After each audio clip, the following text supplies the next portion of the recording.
তো হ্যালো বন্ধুরা, কেমন আছো সবাই? আশা করছি সবাই ভালো আছো। আপনিও যদি হোয়াটসঅ্যাপের নোটিফিকেশন বন্ধ করতে চাও তো কিভাবে বন্ধ করতে পারবে আজকের এই ভিডিওতে ওটাই দেখাবো।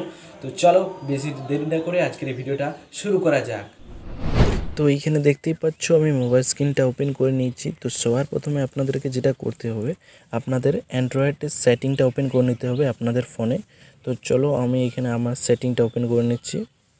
তো সেটিংটা ওপেন করার পর এইখানে আপনাকে খুঁজে নিতে হবে নোটিফিকেশান স্ট্যাটাস বার। তো এইখানে দেখতেই পাচ্ছ প্রথমেই আছে আমার নোটিফিকেশান স্ট্যাটাস বার। তো চাইলে আপনি এখানে সার্চও করে নিতে পারবেন। তো আমি চলো সার্চ করে দেখিয়ে দিচ্ছি। তো এইখানে লেখার পরে প্রথমেই চলে এসেছে, দেখতে পাচ্ছ নোটিফিকেশান স্ট্যাটাস বার। তো এইখানে আপনাকে ক্লিক করে দিতে হবে। এইখানে ক্লিক করার পর যেটা করতে হবে, তো ম্যানেজ নোটিফিকেশান এটা যেটা লেখা আছে এইখানে আপনাকে ক্লিক করতে হবে।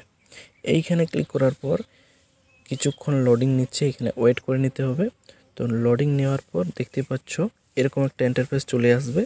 তো এইখানে আপনাকে স্ক্রল ডাউন করতে হবে, হোয়াটসঅ্যাপ খুঁজে নিতে হবে এইখানে আপনাকে। তো চলো আমি এখানে হোয়াটসঅ্যাপ খুঁজে নিচ্ছি। তো দেখতে পাচ্ছ হোয়াটসঅ্যাপ খুঁজে নিয়েছি। তো হোয়াটসঅ্যাপে আপনাকে ক্লিক করতে হবে। হোয়াটসঅ্যাপে ক্লিক করার পর এখানে দেখতে পাচ্ছ আপনি যে নোটিফিকেশানটা বন্ধ করতে চাও সেটা এখানে ক্লিক করে বন্ধ করতে পারবে। আর আপনি যদি অল নোটিফিকেশান বন্ধ করতে চাও তো এইখানে দেখতে পাচ্ছ অল নোটিফিকেশান এটা যেটা অন আছে এটা অফ করে দিতে হবে।